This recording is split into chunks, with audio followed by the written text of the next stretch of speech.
Mesdames et messieurs, bonsoir et bienvenue à votre émission Mon milieu, mes services. Cet été, Chandler fêtait ses 100 ans. Pour en discuter, nous avons reçu Silvio Laplante, qui était le président du comité organisateur des fêtes du 100e. Monsieur Laplante, bonsoir. Bonsoir. Donc, comment ça a commencé tout le projet des festivités du 100e? Oui, en 2014, janvier 2014, la Ville cherchait quelqu'un pour s'occuper du 100e qui avait lieu en 2016. C'est qu'ils m'ont comme recruté. J'ai regardé s'il y avait la possibilité de bâtir une équipe.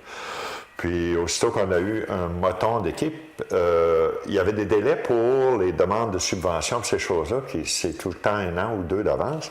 C'est que j'aimerais en profiter, si tu veux, pour t'expliquer pourquoi on est tombé en même temps que le Festiplage. C'est qu'en 2014, quand on a commencé à y travailler puis faire nos demandes de subventions, donner un canevas des activités qu'on prévoyait faire, on voulait prendre la 2e semaine du congé de la construction parce que pour nous autres, c'est une institution, le Festiplage. On a dit on ne touche pas à leur plage horaire, on va être complémentaires. On a tout bâti nos choses en 2014. Début 2015, on s'est aperçu qu'on était tombé sur la même plage horaire que le Festiplage. On a un peu paniqué. Parce que notre but, c'est pas de nuire à personne, mais c'était de faire un complément d'activité pour la MRC du Rocher-Percé. Ça fait qu'à partir de là, il était trop tard pour reculer. On s'est croisé les doigts. On a changé d'orientation un peu. On a moins axé sur les festivités du 100e, puis on a été plus sur les retrouvailles. Une formule qu'on avait déjà faite en 93 avec un comité, qui avait bien marché. Ça fait qu'en descendant, en allant plus sur les retrouvailles, on touchait, d'après nous autres, un peu moins aux activités du Festiplage, parce que la MRC, c'était important. Il y avait Percé, Festiplage, nous autres. On a dit, ça va faire un bon complément. Grâce à Dieu, ça s'est bien déroulé, parce que le dollar étant en bas, le monde a voyagé plus par chez nous, en Gaspésie. Puis, avec toutes les publicités, on a attiré beaucoup, beaucoup plus de monde. On s'est aperçu qu'on était complémentaires. Nos jeunes allaient vers le Festiplage, qui a eu une très belle activité aussi. Puis nous autres aussi, on a eu une belle activité. Fait qu'on s'en est bien sortis. Mais c'est strictement ça qui a fait qu'on était jumelés à la même date, parce qu'on s'aurait poussé, avoir su le calendrier quand il a sorti en 2015, on aurait poussé d'1 semaine. Mais on s'en est bien sortis. Quels ont été vos objectifs? Nos objectifs de base, nous autres, c'était d'abord de créer... on voulait que ce soit une fête populaire, 500e. On ne pouvait pas marcher ça comme un festival, quelque chose de même, à 20$ l'entrée. Notre programmation s'échelonnait sur 10 jours. Une famille, on sait qu'une famille moyenne qui vient à 3, 4 personnes à 20$, il vient une soirée puis il ne revient plus. Ça fait qu'on s'est fixé comme objectif de faire, par du bénévolat, une fête populaire où tout le monde aurait accès. Notre deuxième objectif, parce qu'on est une ville fusionnée, il faut tenir compte de ça, parce qu'on portait le nom de Chandler, mais on voulait fêter les 5 quartiers, on voulait inclure les 5 quartiers dans nos festivités. Puis, on ne voulait pas que... On a essayé de contrer la critique, dire, vous prenez nos taxes pour fêter Chandler. Fait qu'on a dit, il faut que ça coûte 0 à la ville. Troisième objectif qu'on s'était fixé, c'était de créer un événement récurrent. On voulait dégager assez d'argent pour ne pas avoir à quêter trop pour décoller un festival récurrent à Chandler qui regrouperait les 5 quartiers pour 2017. Je te dirais qu'à date, tous nos objectifs ont été atteints. Ça a été une fête populaire, à prix populaire. Ça ne coûtera pas un sou à la ville. Puis, on va dégager un bon montant s'il y a des gens qui veulent organiser 2017. On va être là pour eux autres. Ça ne veut pas dire que nous autres, le même comité, va l'organiser, mais on aurait... Parce que c'est un comité de bénévoles, on n'est pas un OSBL. On était 5 signataires à la base, la Caisse populaire. Si on avait fait un trou, on aurait perdu nos maisons. Je dis sans joke, là, on n'aurait pas perdu nos maisons, mais on était 5 signataires, puis malheureusement, dans le cours, 1 mois avant les festivités, il y en a un qui est décédé. Fait qu'on était rendu 4 qui signaient. On avait intérêt à ne pas faire de trou. Ça fait que c'est le fun, ça nous a responsabilisés. Puis même si tous nos spectacles étaient gratuits, puis que notre bière était à 3$, on a réussi tout ça. On est terriblement fiers. Mais il y a eu de l'ouvrage, il y a eu de la job de bras, mais la réussite est là. On a eu, à date, aucune critique négative pour 10 jours de festivités. Fait que c'est un gros plus. Quel genre d'activité on a eu droit cet été? Ah mon Dieu. On a été ambitieux, on avait des activités dans tous les domaines. On a eu du sport. Dans le sport, il y avait, je vais peut-être m'oublier, la programmation était complexe. On a eu de la course de voilier, on a eu un tournoi de pétanque, c'était sur 2 jours, du golf, du tennis, du skate. On a eu du vélo, 2 shots de vélo. On a eu un triathlon pour les jeunes. En tout cas, il y avait des activités sportives, là, mais à tous les jours, tous les jours. On a eu des expositions. À l'Arena, on avait une exposition de photos puis d'artefacts anciens. À l'église, parce qu'ils vont fêter leur 100e, eux autres, la paroisse va fêter le 100e l'année prochaine, en 2017. Il y avait une exposition d'articles religieux et ces choses-là. Il y avait William de Merchant qui a fait à la gare, parce que la gare a été rénovée, une exposition de ses œuvres de photos. Je sais que je vais oublier d'autres expositions. On avait des expositions un petit peu partout. Sport, exposition. On a eu un symposium de peinture les 4 premiers jours, suivi à la Maison des Arts par les artisans qui ont exposé puis fait des choses devant les gens. Au niveau de la musique, ben, on a eu 10 jours de spectacles gratuits tous les soirs. En après-midi, je vais y revenir à l'après-midi. Puis en après-midi aussi, on a développé en dernière minute une petite activité, ce qu'on appelle la passerelle, le monde chez nous dit le chenail, au bout du canal.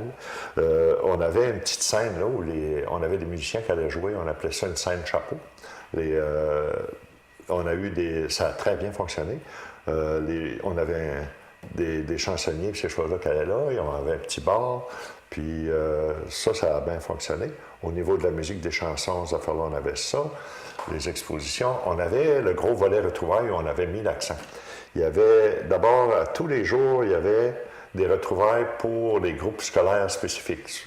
70 en descendant, tata, on avait tout coupé nos jours par catégorie. Puis nos spectacles du soir à donner avec la musique du temps. Genre, quand on a fêté les finissants de 70 en descendant, la musique du soir correspondait à leur musique. Ça fait qu'on a suivi les thèmes de même tout le long. Je sais que je vais l'oublier parce que la programmation était tellement, tellement complète. On a eu un feu d'artifice. On a eu quelque chose de très émotif. On a fait le lancer des lanternes thaïlandaises ou chinoises, si je me rappelle. Ça a fonctionné, mais comme c'est pas possible. On a eu une semaine complète, puis j'ai hâte de voir le DVD parce qu'on a fait filmer le DVD. Moi, j'ai rien vu. Quand tu es dans l'organisation, tu vois rien. Tu charries de la bière, tu charries des chandails.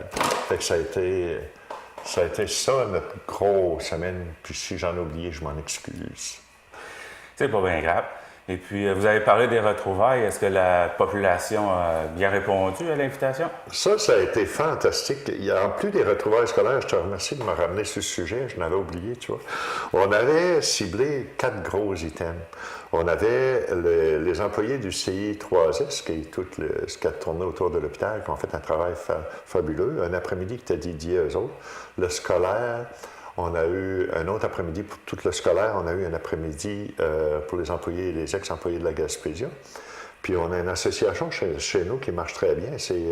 On appelle ça l'arrière-pays, Pèlerin Saint-Edmond. Ils ont fait, eux autres, samedi, dimanche, je crois, puis lundi, des activités où ils sont montés dans les colonies que le gouvernement avait fermées. Puis ça a été fabuleux. Fait qu'on a eu des retrouvailles pour ces gros groupes-là, plus les retrouvailles scolaires. Il y a un groupe d'une rue qu'on appelle IM Little qui sont pris en main, fait 8-9 mois, qui ont organisé des retrouvailles qui étaient fabuleuses aussi. Fait qu'au niveau des retrouvailles, ça a donné une chaleur humaine ça a teinté de toute la festivité de chaleur humaine. C'est des accolades, fait 20 ans que je t'ai pas vu, 30 ans que je t'ai pas vu. Fait que ça a créé cette chaleur-là humaine qui s'est reflétée tout le long du festival, tout le long des activités. Ainsi que j'ai jasé avec, le lendemain, monsieur le chef de la Sûreté du Québec. On n'a pas eu à déplorer une seconde de chicane, rien. C'est pour avoir, d'après nous autres, on a brassé un tapon de monde, là. on ose croire que dans toutes nos activités, on a brassé au-dessus de 70 000, autour de 70 000 personnes, parce qu'on avait des activités partout, plus nos activités en soirée, en après-midi. Je ne te dis pas 70 000 visages nouveaux, mais de toutes nos activités, si assister à 2-3, on peut comptabiliser ça de même, on a brassé comme 70 000 personnes dans nos 10 jours, puis pas avoir un accrochage, c'est fabuleux. On est frangeux, on flotte sur un nuage. Je remercie la population de leur civisme, puis de leur accueil. On a montré que les Gaspésiens, on était des gens de cœur, puis tout le monde sont partis chez eux de partout, avec un énorme souvenir des Gaspésiens. C'est ce qu'on voulait montrer, entre autres. Puis, concernant les spectacles, avez-vous une idée de l'achalandage, si on veut, approximatif qu'on a pu C'est avoir? difficile à évaluer parce qu'on n'avait pas de clôture. Je veux dire, on ne peut pas se fier sur la vente de billets parce que tout était gratuit. Mais on sait que sous le grand chapiteau, ils nous avaient dit, si c'est tassé, vous allez aller plus haut que 2500. Il y a certains spectacles que c'était tassé, d'autres un peu moins. Ça fait que j'ai de la difficulté parce que personne, tu sais, si tu vends de la billetterie, tu sais comment est-ce qu'il en rentre. Mais par l'achalandage dehors, on avait mis un écran géant aussi. Puis par le côté du chapiteau tel qu'il était formé, les gens pouvaient voir sur de hauts écrans géants. On avait comme 3 écrans géants, plus celle de dehors avec des chapiteaux, avec des estrades. Julie, certainement pour Bring le bœuf, le premier, le bœuf des champs, on s'attendait autour de 5000 avec ce qu'il y avait autour, c'était fabuleux. Puis il ne faut pas oublier, pour les archives, qu'on a eu une semaine de pluie énorme. Puis on était sur le gazon. Ça fait qu'après M. Leboeuf des Champs, le lendemain, c'était le spectacle de Julie Darèche, avec un très bon spectacle musical. Ça a été encore plus élevé. Fait que si on s'attend à 5000 pour Bring Leboeuf, on va remonter un petit peu pour Julie. Même beaucoup. C'était chez nous, puis ça a marché. Puis ce qui a été le fun avec nos gros orages, c'est qu'on a été obligé d'étendre la paille partout. On était sur le parc, puis fait que ça a donné une ambiance de foire country superbe. On a marché dans la paille jusqu'au mollet. Fait que c'était beau, c'était le fun. Puis après ça, il y a eu d'autres spectacles, mais des bons spectacles. On avait des très bons spectacles toute la soirée. Ce qui a été phénoménal, c'est le show à PA Méthode, puis PA Méthode gratuit. Les gens ont couru. Fait que c'est encore plus haut. Fait que si on parle 5 000, 5-6 000 pour Julie, 7 000, c'est difficile à dire. PA était plus haut. On savait qu'il y avait beaucoup plus de monde autour des estrades, puis en bas, puis le monde qui avait emmené des chaises, puis le chapiteau était plein, puis les coins étaient pleins. Il faut aller plus haut que 5 000. Fait que addition. Puis le samedi soir, c'était... tous nos anciens nous avaient fait chanter. Il y a du monde qui est rendu à Montréal, Québec, un peu partout en province de Québec. Ils sont tous descendus pour nous faire un spectacle de 4-5 heures de temps. Toutes nos vieilles tunes, toutes nos chansons, ça a été vraiment fabuleux. Puis il y avait autant de monde là qu'il y en avait à PA. Fait que je te laisse te prendre ta petite calculatrice puis additionne. C'est tous des spectacles gratuits fabuleux. Avez-vous eu des moments mémorables pendant ces 10 jours? Oui, il y a eu des moments mémorables, certains. Il y a eu... D'abord, l'envolée des lanternes. On avait un petit peu de crainte, ces petites lanternes chinoises ou thaïlandaises que tu allumes pour envoyer un vœu à tes disparus ou un vœu que tu peux faire. Ça a été vraiment touchant. J'ai vu bien des gens pleurer en voyant leur lanterne, puis ça a été fabuleux. On a eu un feu d'artifice qu'on voit rarement en Gaspésie aussi. Puis ce qui est le fun, c'est que nous autres, on voulait souligner l'excellence des gens de chez nous. Ça fait que 90% et plus de notre programmation, autant en art visuel, en scène, en n'importe quoi, étaient des gens de chez nous. Je te parle du Grand Cheneur et plus, là.